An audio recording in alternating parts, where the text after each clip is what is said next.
நாங்களோட லக்ஷ்மி நீங்கள் பார்த்துருக்காது 0 லக்ஷ்மி. உண்மையாமே இன்றைக்கி குட்டீஸ் 2 பேர்த்தோட அந்த பாண்டிங் செம்மையாக இருந்துச்சு. அதனுடைய பிடிஎஸ் இப்போ ஷேர் பண்ணியிருக்காங்க. இருந்தாலும் இந்த குட்டீஸ்லாம் வச்சுட்டு டீம் வந்து நிச்சயமாக ஒரு சவாலான விஷயந்தான். ஒரே மாதிரி எக்ஸ்ப்ரெஷன்ஸ் அவங்க எதிர்பார்க்குறதெல்லாம் வர்றது அப்படின்ட்டு. அதுலேயும் இப்போ குட்டி காவேரி பொழந்து கட்டுற ஆக்டிங்கில் அப்படிங்கிறதுல எந்த ஒரு டவுட்டுமே இல்லை. ஒவ்வொரு இடங்களையும் அதனுடைய எக்ஸ்ப்ரெஷன் வந்து அந்த ஹாப்பியாக அப்படியே ஒரு என்ன சொல்கிறதுனா ஒரு மாதிரி அழகாக பண்ணியிருப்பாள். ஹாப்பியாகவும் அவள் பார்க்குற ஒவ்வொரு விஷயமும் அம்மாங்கிறதே அவளுக்கு வியக்கிற ஒரு விஷயம் தானே, அவள் லைஃப்பில் இல்லை அப்படிங்கிறனால அந்த ஒரு எக்ஸ்ப்ரெஷன் இருக்குது. ஸோ எல்பி வந்து செம்ம லக்கி இந்த மாதிரி குட்டீஸ் கூட இந்த மாதிரி ஒரு ஸ்க்ரீன் பிளேவை ஷேர் பண்ணுறது அப்படின்ட்டு. ஸோ அந்த இடத்துல அவங்களும் அவங்களோட அழகாக உரையாடுறது அப்படிங்கிறத பார்க்கும்போது ரொம்ப ரொம்ப சந்தோஷமாக இருக்குது.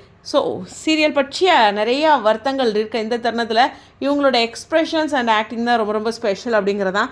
அது மட்டும் இல்லை, நான் இன்றைக்கி எபிசோடில் சொன்ன ஒரே ஒரு விஷயந்தான், இப்போ வந்து யாழினிக்கு நிறையா விஷயங்கள் வேறு மாதிரி புரிஞ்சிட்டு போயிட்டுருக்கிறா. ஸோ அதெல்லாம் எப்படி கனெக்ட் ஆகும், அதாவது சித்தியோட ஃபேஸ் தான் வந்து காவேரியோட ஃபேஸ் தான் அவங்க அம்மாவோட ஃபேஸும் அப்படிங்கிறதா இருக்கட்டும், அந்த ஃபோட்டோவாக இருக்கட்டும்.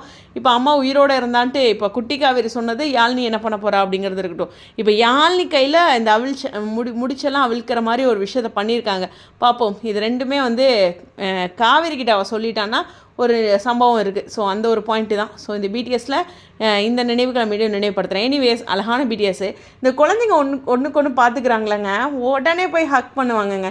நம்ம காலத்துலலாம் உங்களுக்கு எப்படின்னு தெரில, பட் நாங்களாம் தொடுறதே கொஞ்சம் என்ன ஃப்ரெண்ட்ஸாக இருந்தாலும் தொடுறதுக்கு கூட கொஞ்சம் யோசிப்போம், ஓகேவா. ஆனால் பிரணவே பார்த்திங்கன்னா ஒரு 200 தடவை ஒரு நாளைக்கு முத்தம் கொடுத்துருவான் கன்னத்தில். நானும் கன்னத்தை பிடிச்சி கொடுறா அப்படின்னு அந்த முத்தம் கொடுக்குறதா இருக்கட்டும். அதே மாதிரி அவன் கூட விளையாடுற பசங்கள்லாம் இருக்காங்களே, பார்த்தானா அவன் பேரை சொல்லிக்கிட்டு தன்வந்த் அப்படின்னு போய் ஹக் பண்ணுவான். ஸோ அந்த மாதிரி அவ்வளோ ஒரு நேச்சுரலாக ஒரு பாண்டிங் இருக்குது. ஸோ இப்போலாம் இந்த சீன் பார்க்கும்போது அப்படி தான் இருந்தது. எல்லா குழந்தைங்களும் இப்படி ஹக் பண்ணுறது, அந்த பாசத்தை பரிமாறுறது, ரொம்ப அன்பாக இருக்கிறது அப்படிங்கிறதுலாம் ரொம்ப அழகாக இருக்குது இப்போலாம் குட்டீஸ்கிட்ட. அது மட்டும் ஸ்பெஷலாக நினைவுபடுத்துகிறேன். எனிவேஸ் உங்களுடைய கருத்துக்கா ஸ்டேடியம்.